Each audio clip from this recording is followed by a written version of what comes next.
Hi friends, welcome to Mahee's world. இன்னைக்கு நம்ம என்ன பார்க்க போகிறோம் அப்படின்னு பார்த்தீங்கன்னா, இட்லி தோசைக்கு தொட்டுக்கிற மாதிரி ஒரு சட்னி தான் அரைக்க போகிறேன். என்ன சட்னின்னு பார்த்தீங்கன்னா கார சட்னி தாங்க. அது வாங்க எப்படி செய்யறதுன்னு பார்க்கலாம். அதுக்கு முன்னாடி அதுக்கு தேவையான என்னென்ன இன்க்ரீடியன்ட்ஸ்னும் பார்த்துடலாம் வாங்க. அதுக்கு நான் ஒரு வெங்காயம் எடுத்திருக்கேன். அதுக்கப்புறம் மீடியம் சைஸில் ஒரு 4 தக்காளி எடுத்திருக்கேன். அதுக்கப்புறம் காரத்துக்கு ஏற்ற மாதிரி நான் ஒரு 5 காஞ்ச மிளகாய் எடுத்திருக்கேன். உங்களுக்கு வேணும்னா எக்ஸ்ட்ரா ஒரு 2-3 போட்டுக்கோங்க. எனக்கு 5 போதுன்றதுனால நான் 5 மிளகாய் எடுத்திருக்கேன். அப்புறம் கல் உப்பு, அதுக்கப்புறம் 2 பல்லு பூண்டு. இவ்வளோதான இன்க்ரீடியன்ஸு, சிம்பிளான இன்க்ரீடியன்ஸ் தான். சரி, இதை எப்படி நம்ம செய்ய போகிறோன்றது பார்க்கலாம் வீடியோ வாங்க. ஃபஸ்ட்டு நம்ம வெங்காயத்தை கட் பண்ணி வச்சுக்கலாம். நான் பார்த்திங்கன்னா க்யூபாக கட் பண்ணியிருக்கேன். தக்காளியுமே பார்த்திங்கன்னா அப்படி தான் கட் பண்ணியிருக்கேன். ஏன்னா நம்ம எப்படி இருந்தாலும் வதக்க போகிறோம் இல்லையா, அதனால் நம்ம இப்படி தான் இருக்கணும், ஷேப்லாம் எதுவும் இல்லை. நான் க்யூபாக இந்த மாதிரி கட் பண்ணி வச்சுருக்கேன்.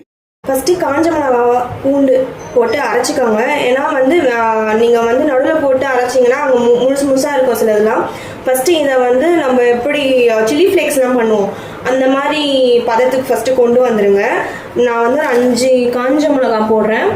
அப்புறம் பூண்டு ஒரு 2 பல்லு பூண்டு சொன்னேன். உங்களுக்கு பூண்டு ஃப்ளேவர் அதிகமாக பிடிக்குன்றவங்க நீங்கள் எக்ஸ்ட்ரா பூண்டு கூட சேர்த்துக்கலாம். நான் இப்போதைக்கு 2 பல்லு பூண்டு தான் சேர்க்குறேன். ஃபஸ்ட்டு இது ரெண்டுத்தையும் நம்ம அரைச்சி எடுத்துக்கணும்.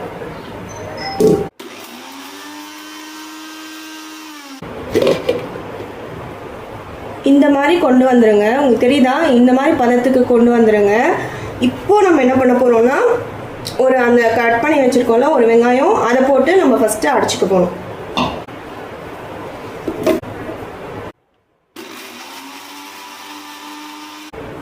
ஸோ வெங்காயமும் காஞ்ச மிளகா பூண்டு இதெல்லாம் இப்படி அரைஞ்சதுக்கப்புறம் நம்ம இப்போ தக்காளி சேர்த்துக்க போகிறோம். கல் உப்பும் நான் இந்த ஸ்டேஜில் சேர்த்துடுறேன்.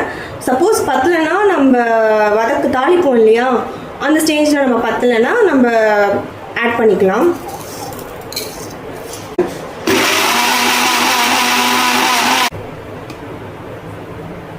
ஸோ நல்லா அரைஞ்சிருச்சு பாருங்கள். நல்லா பியூரி மாதிரி ஒரு ஃபார்ம் வந்துருச்சா, இந்த ஃபார்ம் வர மாதிரிக்கும் அரைச்சிக்கோங்க. தாளிப்பு ரெடி பண்ணுவோம். நான் நல்லெண்ணெய் ஊற்றுறேன். நல்லெண்ணெய் தான் ஊற்றணும்னு இல்லைங்க, நீங்கள் ரீஃபைண்ட் ஆயிலும் ஊற்றலாம், கடலெண்ணெயும் ஊற்றிக்கோங்க. நான் நல்லெண்ணெயில் செய்கிறேன்.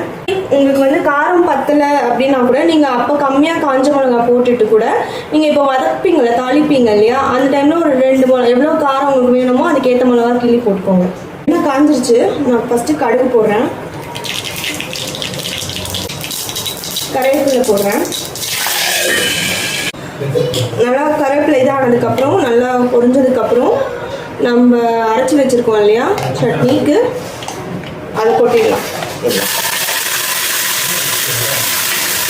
அப்புறமா கொஞ்சமாக, ரொம்ப வேண்டாம், கொஞ்சமாக தண்ணி ஊற்றி, அதாவது இந்த மிக்சியை வாஷ் பண்ணிவிட்டு அதில் ஊற்றிடுங்க. ரொம்ப தண்ணி ஊற்றாதீங்க, கொஞ்சமாக ஊற்றுங்க. இந்த மாதிரி தான் இருக்கும். ஸோ இந்த தண்ணியே போதும் நம்மளுக்கு. மிக்ஸ் பண்ணிவிட்டு மூடி வச்சுருங்க. உப்புலாம் நம்ம ஃபைனலாக பார்த்துக்கலாம். அதனால் இப்போ அந்த பச்சை ஸ்மெல் போகணும், அதனால் மூடி வச்சுருங்க. ஹை ஃப்ளேமில் ஒரு கொதி வர வரைக்கும் மூடி வச்சுருங்க. வாங்க, ஒரு கொதி வந்துருச்சு. எப்படி இருக்குங்கப்போ பாருங்கள், இந்த மாதிரி கொதிக்கணும். இந்த மாதிரி கொதிக்கும் போது நம்ம என்ன பண்ணணும்னா சிம் பண்ணிக்கோங்க. ஏன்னா அது மேலெல்லாம் தெரிக்கும் அந்த தண்ணி. ஸோ அதனால இப்போ நம்ம ஃபுல் அண்ட் ஃபுல் சிம்லேயே குக் பண்ண போகிறோம். எல்லாம் நல்லா பாதி வதனதுக்கப்புறம் நான் எப்படி இருக்குன்னு காட்டுறேன். பாருங்கள், அப்பத்துக்கும் இப்போ தண்ணி கொஞ்சம் சுண்டி இருக்குல்ல, அந்த மாதிரி சுண்டிகிட்டே வரும்.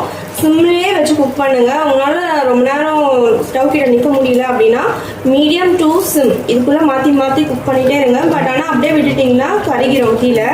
ஸோ அப்பப்போ இந்த மாதிரி மிக்ஸ் பண்ணி விட்டுட்டே இருந்தீங்களா. ஃபஸ்ட்டுக்குன்னா தண்ணி எவ்வளோ சுண்டி இருக்குன்னு பார்த்தீங்களா, உங்களுக்கு தெரியுதா?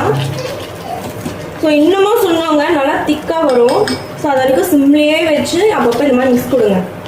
பார்த்தீங்களா, ஃபஸ்ட்டு எவ்வளோ தண்ணியாக இருந்தது, இப்போ எவ்வளோ தண்ணியெல்லாம் சுண்டு போய் நல்லா திக் பேஸ்ட் ஆகிடுச்சு பாருங்கள். இதுதாங்க கரெக்ட் கன்சிஸ்டன்சி.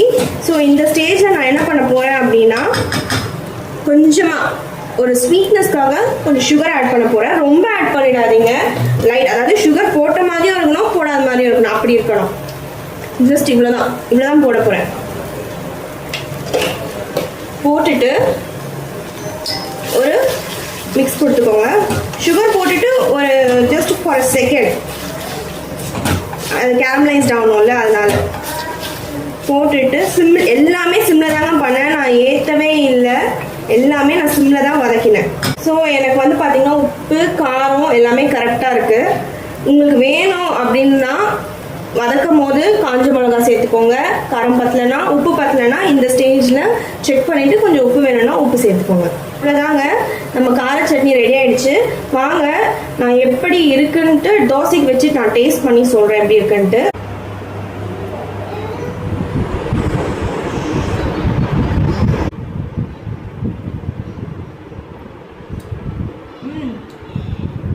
எல்லாமே கரெக்டாக இருக்குது. உப்பு காரம் எல்லாம் பர்ஃபெக்டாக இருக்குது. அந்த லாஸ்ட்டில் ஸ்வீட் போட்டேன் இல்லையா, அதுவுமே வந்து ரொம்ப மைல்டாக தான் இருக்குது. ஸோ அதனால் எல்லாமே பர்ஃபெக்டாக இருக்குது. நீங்களும் உங்கள் வீட்டில் ட்ரை பண்ணுங்கள். ட்ரை பண்ணிவிட்டு எப்படி இருக்குன்னு கமெண்ட் செக்ஷனில் கமெண்ட் சொல்லுங்கள். நம்ம வீடியோ பிடிச்சிருந்துச்சுன்னா லைக் பண்ணுங்கள், ஷேர் பண்ணுங்கள், கமெண்ட் பண்ணுங்கள். மறக்காமல் நம்ம சேனலுக்கு சப்ஸ்கிரைப் பண்ணுங்கள்.